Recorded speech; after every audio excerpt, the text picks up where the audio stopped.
Good evening. It's been an absolutely gorgeous middle of the week kind of day today. I want to welcome everybody to Lockdown Livestream here in the endless time loop that is the pandemic. Throughout this lockdown, since I began these readings, I have welcomed in Passover and Easter. And for this next couple of days, at the end of this week, my Muslim brothers and sisters will be beginning Ramadan. So Ramadan Kareem and Mubarak to all of my Muslim brothers and sisters. It's been quite an interesting journey, hasn't it?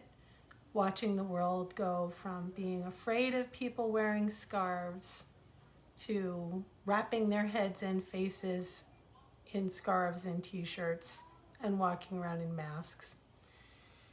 I hope that maybe when this pandemic is over, there will be some more tolerance for women who choose to wear hijab.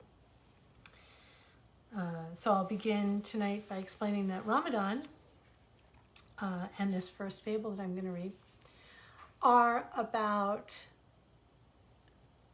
feeding your soul and your spirit, but not your body. Ramadan is a time of fasting from sunrise to sunset.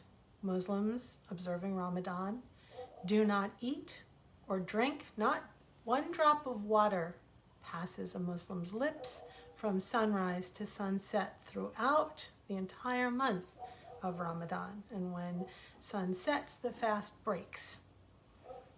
And throughout all of this fasting and reflection, instead of feeding yourself, you're feeding others. You're giving to others. You're doing for others.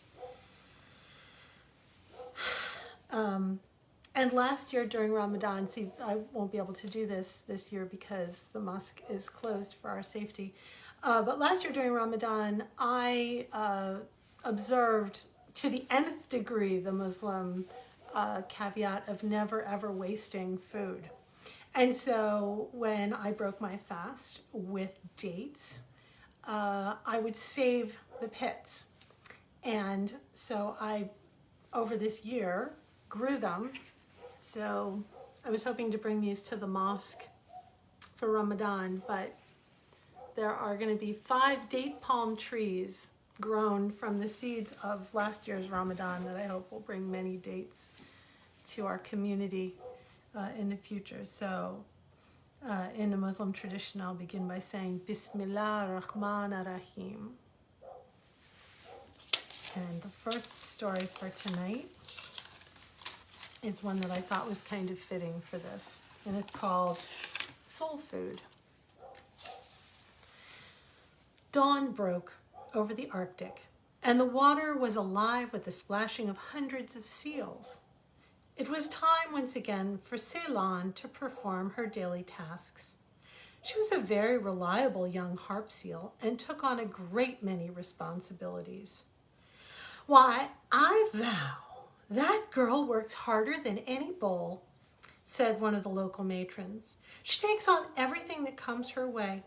"Too true," barked another stout seal on the rocky beach. "She is a marvel." All the seals on the beach clapped their flippers in approval as Ceylon towed in a line strung with herring. They barked and rolled when she herded a large group of furry white pups to their swimming lessons. Ceylon was glad to have the praise of her fellows. She was happy to help the other seals by watching their young pups and gathering extra food for the old and the infirm. Unfortunately, her efforts were never their own reward. Never was Ceylon satisfied with her day's work or herself. She was forever hungry for more praise, more work, more food, more food. "Oh, I'm tired," she said to herself. "I must eat to keep up my strength. I'm celebrating," she said to herself, and took a third helping of cod. So it went when she was nervous, afraid, angry, or lonely. Ceylon would experience a gnawing hunger that would send her out to hunt and eat. It was a big hole that Ceylon was filling, a hole that was not part of her body, but her soul. As the years passed, Ceylon began to expand from all her voracious needs. Her once sleek form became bloated and lumpy. Her attitude suffered as well. She became withdrawn. Ceylon became desperately aware of her appearance and refused invitations from her friends to lie on the ice pack and sun herself. "What's wrong with her?" the matrons asked each other. "Why won't she come out into the water?" "Perhaps we've offended her," said one. "We rely on her too much. We should lighten her load, the poor thing." So they tried to take away some of her burdens, but it only made her worse. "Do you think that I'm too old and fat to do my job anymore?" she barked. "I can do twice as much now. My size does not matter." Oh, but it did. Her friends did not think less of her, but she was unable to accept herself. She swam away as fast as she could and cried her salty tears into the ocean. Ceylon swam to a desolate floe of ice and slid herself up onto the white, snowy embankment.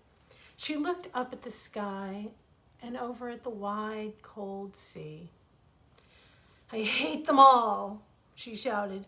"They do not appreciate me. No one loves me, and I'm all alone."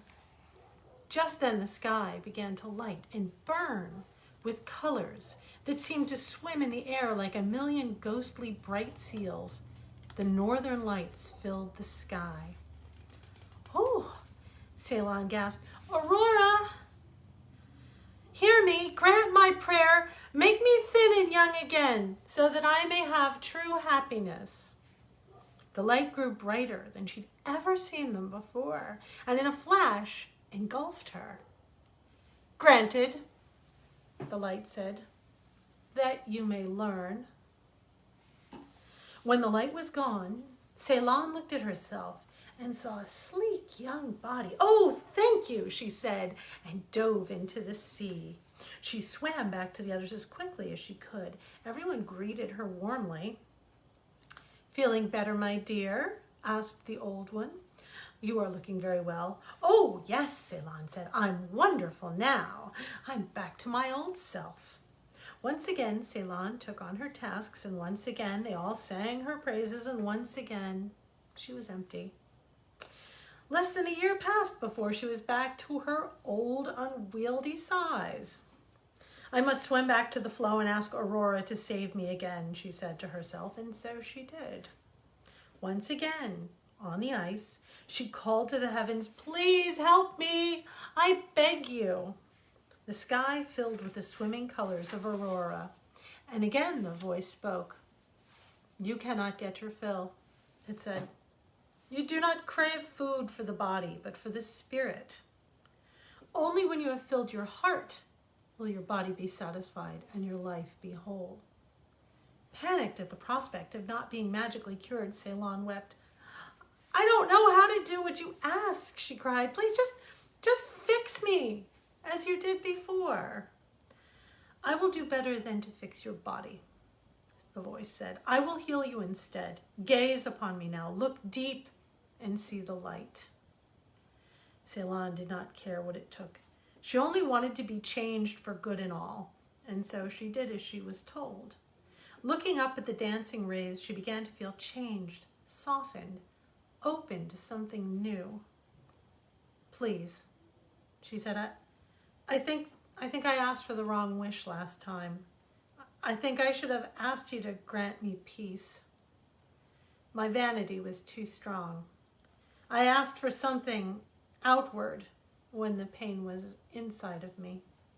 The lights burst from the sky and enveloped her once again, and she felt the warmth and freedom and a joy that she'd only imagined. When the light faded, she was left with a glow inside of her. Looking down, she saw herself as she had been before, portly, older, strong, soft, and whole. What was what she saw? She liked what she saw. She loved what she felt. When at last she returned to the others, everyone noticed the change that had been wrought. "My dear child," said the old one, "you look positively radiant." Another one said, "I've never seen you more healthy and happy. It's nothing short of miraculous." A gaggle of younger seals crowded around her. "Ceylon," said one, "you must tell us your secret." Ceylon smiled at them all. "It's called the soul food diet. You get to eat all you want of the bread of life. Drink your fill of the milk of human kindness. And for dessert, you taste the sweetness of your life. It's very fulfilling." Now, someone asked me today why I only read the fables. Why not real stories? I was asked. So tonight, I'm going to break from tradition, because why not? I'm making the rules. I can change them at any time.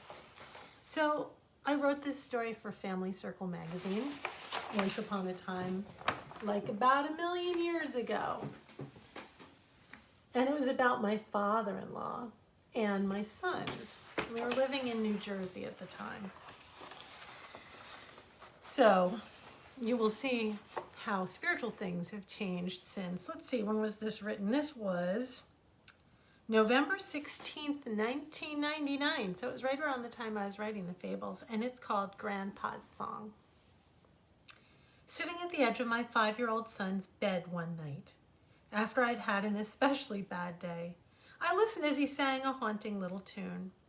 "Don't worry about anything, 'cause every little thing is gonna be all right," he sang in no particular key. When he finished, I told him that he was a sweet boy and thanked him. "Well, you should thank Grandpa," he said. "That's the song he sings when I feel sad." My skin took on that kind of papery, icy rice paper feeling, because both my father and my husband's father had died before our 2 sons were born. And we really don't bring up the topic of grandfathers because the explanations would just be too painful and confusing for little children. "Which grandpa is that?" I asked. "My papa's father," he answered, as if it were something I should have known.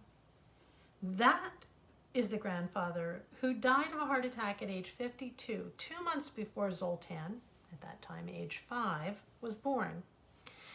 Yeah, he said he's sorry he missed me, so he comes to talk to me and he tells me stories and sings songs." It was a tough decision. For a moment, I hovered between the subject and asking more questions. Zoltan had an imaginary friend whom he pushed on the swing once in a while, but this seemed entirely different. He seemed to be treating Grandpa as a real person, but the mommy instinct in me beat out the reporter in me in this particular battle of conscience versus curiosity, and so I really didn't ask him anything more. My husband at the time and I were thoroughly modern people with open minds and hearts, but not too prone to wacky beliefs. We believed in God, but we're not regular churchgoers. We would tell the boys that when people die, they went to heaven or they became angels, but death and the supernatural were rarely mentioned in our house. Several days went by with no mention of spiritual matters until I caught my other son, Ian, then age 4, sitting in a corner behind an old wing chair, giggling and chattering away. I expected to find his brother, the dog, a stuffed animal he was carrying, to be handling the other half of that conversation. And I moved the chair away. Moving the chair away, I found him sitting alone. No toys, no dog, and very indignant as only Ian can get. "Mom, you made him go away," Ian shouted and burst into tears. When I asked him what he was talking about, he said, "My grandfather. Now go away so he can come back and finish his story." I made a deferential retreat to the kitchen. Okay, so now they were both seeing ghosts. I finally told my mother-in-law what was going on, and she said she was really glad to hear that they'd found such a nice way to remember a man that they'd never met. But then I told her about the song and listened to her completely fall apart on the other end of the phone line.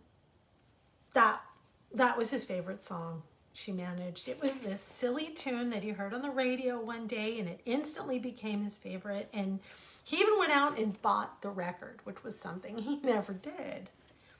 That rice papery feeling was back, and I was suddenly very aware of the hair on the back of my neck acting like a tiny antenna. That was a really big coincidence. My husband and I had never played that song. He liked classical music. I liked jazz.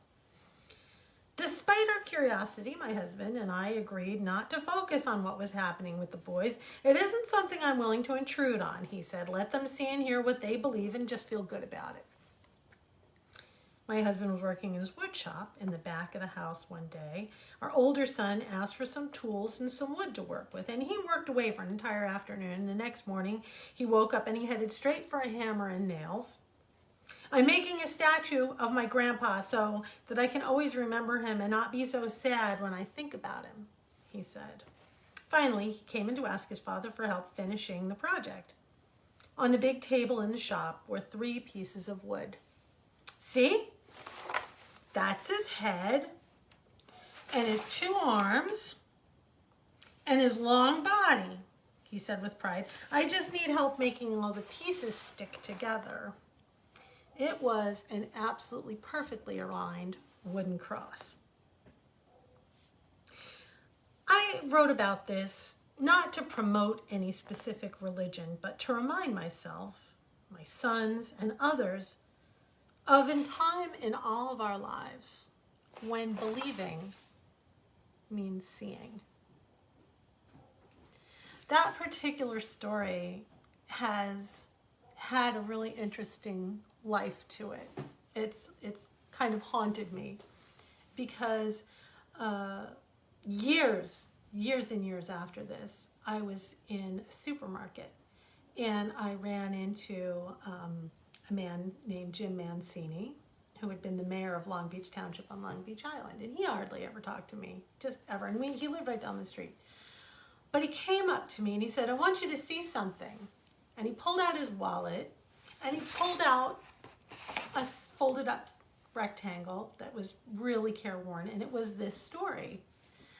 He had read it in a dentist's office in the back page of Family Circle and torn it out and put it in his wallet and kept it there for about 10 years. So I know that a lot of people don't feel the religious or the spiritual aspects of the stories sometimes, or of life. But when we carry people in our hearts, and when we open our hearts to the possibilities of bringing in at least some kind of awareness of memories of people that were in our lives, I think that some pretty amazing things happen. So I'm glad that everyone came in tonight. And again, as we come up on Ramadan, I will wish you all a Ramadan Mubarak. And thank you for watching. And I'll see you tomorrow night.